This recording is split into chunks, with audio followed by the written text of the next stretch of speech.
Every Time I Die are on Warped Tour.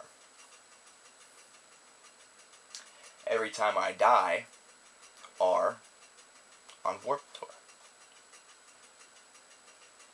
Every Time I Die are on Warped Tour. If you watched my video about my reaction to Warped Tour, you probably already knew that.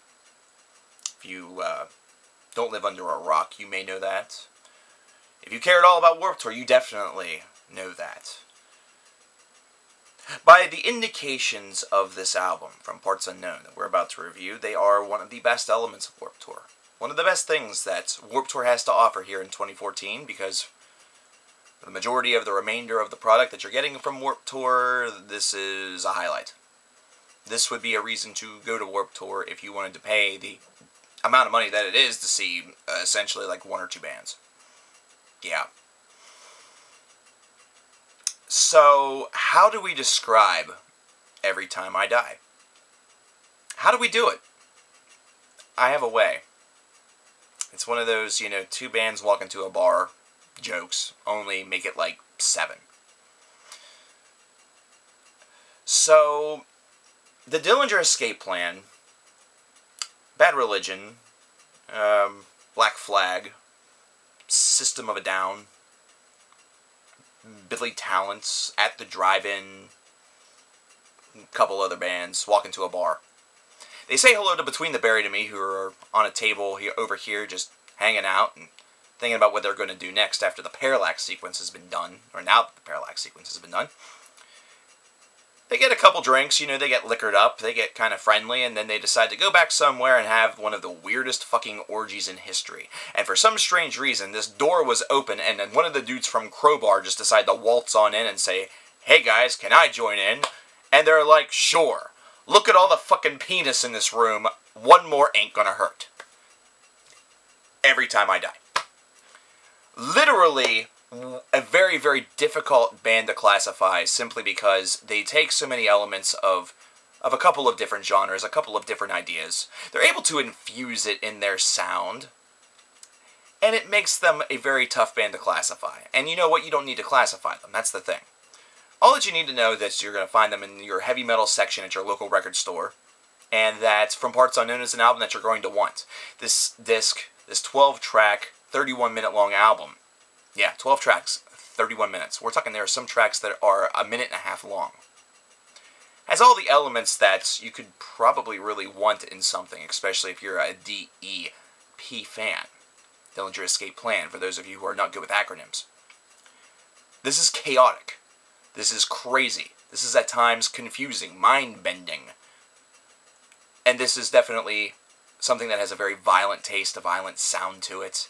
It certainly has all those elements of the hardcore portion of post-hardcore, the hardcore portion of metalcore, which some people dub them.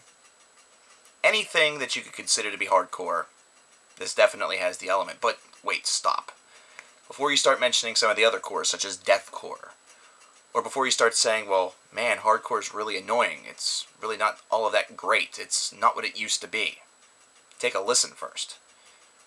These guys have that chaotic element. They have that real unpredictability. And it's one of the main reasons why I brought in Between the Buried and Me, even though they didn't participate in the orgy. I brought them in because that chaotic nature, that almost disjointed nature, where you literally can see ideas kind of take shape and then all of a sudden they throw you a curveball, definitely showcases and brilliantly illuminates the idea of Every Time I Die and From Parts Unknown. This is an album that really just torrents its way through your skull. It torrents its way through itself. It's one that doesn't take itself all of that seriously, but at the same time, if it's kicking your ass, it feels that it's only fair that it kicks its own ass, too. Makes perfect sense to me. But then again, I'm weird. So after a couple of tracks on this album of just non-stop barrage, you all of a sudden get to a track called More, and you hear a piano. And you're a little confused. You're a little thrown off. Something doesn't seem right here. There's a mystery afoot. Call Scooby, Shaggy, and the rest of the fucking gang. Something just doesn't feel right. I think Old Man Jenkins has participated in this orgy and is trying to fuck us all over. He's trying to give us AIDS. He's trying to give us hepatitis. He's trying to dam this fucking shit up. All it really does, though, all it really accomplishes, this piano part, is to serve as an introduction to the chaos that is about to illuminate out of the second portion of the song, and it actually provides a very strange break in the middle of the album. Now, I don't know if the intent of disrupting the flow is to actually be a little bit comical, because I really don't feel that was really the intent, considering this is a song that definitely has that same intensity, although in a different format. It definitely showcases a lot of creativity. It definitely showcases a means to really change things up, and a brazen, lacking of fear in doing so. But I found it kind of comical. I found it funny. Like, after hearing all of this, seamless chaos for a couple of tracks, to hear a soft piano start off a track, immediately my first thought was, okay, this is different. But then as it continued on, I just kind of started to chuckle a little bit, like, man, this is the most unintended prank of all time. You have all of this chaos, and then for about 1.5 to 2 minutes, this softness where everyone's just kind of staring at each other like, well, what the fuck do we do? If you play this live, they're just going to be like, do we kick the shit out of one another? Do we just stare like we're just, fucking seeing the fucking Bee Gees or something like that? Or do we just prepare ourselves for the onslaught that's about to happen? Is this break time? I love it. I really do. You might wonder why I mentioned Crowbar. Why one member of Crowbar walks into this orgy and participates.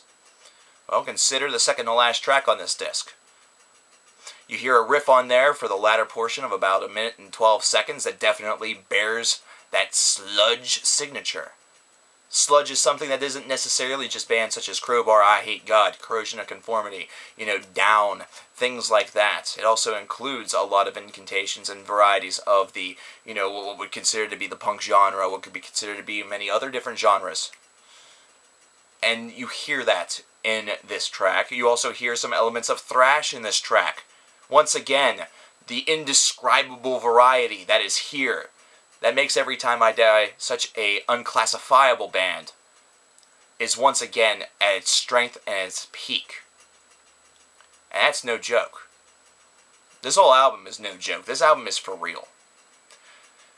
If you ignored Every Time I Die because their album covers seemed to have a little bit too much in the way of pink or color, or just seemed a little bit too much like they would be a band you did not like, if it seemed like they were fitting within the mold of what was kind of popular at the time, trending at the time in the, metalcore and deathcore departments, that was trending a little bit maybe more toward that Warped Tour sound, that, that post-hardcore / emo-core sound, forget everything that you know, because these guys are going to jump out and surprise you with From Parts Unknown. This is a hell of a disc. I'm being straightforward and honest here. I'm not using my traditional, spoken word tone where I am, very easily and seamlessly transitioning from one thought to the next. Instead, this is one that is freewheeling. This is one that's actually very direct in its message, and very, very strange in its comedy. Talking about band orgies. Band orgies. What band orgy would you want to see? That sounds like something for the comments. These are 31 minutes that don't fuck around. Even with the piano intro. Even with all of the strange things that you're about to hear. This is very direct. It's in your face. It's forceful. It's violent. The clean singing is well done. There's clean singing. And that's why System of a Down actually is kind of, thrown in there a little bit, along with Bad Religion. Because the clean singing gives me some minor throwbacks. I'm not saying you're going to hear Surge on a track. Maybe that's something they should consider in the future, because that would be really, really cool. But wow. This album has the potential to floor you. It really does. It's not one that takes that long to listen to. Its chaos will actually remind you a lot of your extremer moments, but not have that same heavy, and guttural resonance. If that's something you can't accept, that's something that's really your problem. But for me, 83 out of 100, and definitely the title of one of the bigger surprises of this year. At least for me. As a guy who previously did not explore Every Time I Die with that much frequency and in that much depth. This album has made me regret that choice. This album has made me really contemplate why I didn't. Maybe I was just like some of those people I mentioned earlier that maybe looked at the record and saw things that I wasn't too keen on, and that prevented me from exploring, which is closed-minded, something that nowadays I aim to avoid. Aim to avoid it as well, and give this record a shot. And once you do, in the comments below, let me know what you think about it, because now you know how I think. Now, I don't know about you, but I need to get this damn shirt off, because I hope to be a part of the next orgy. Come on, boys, I'm ready for you.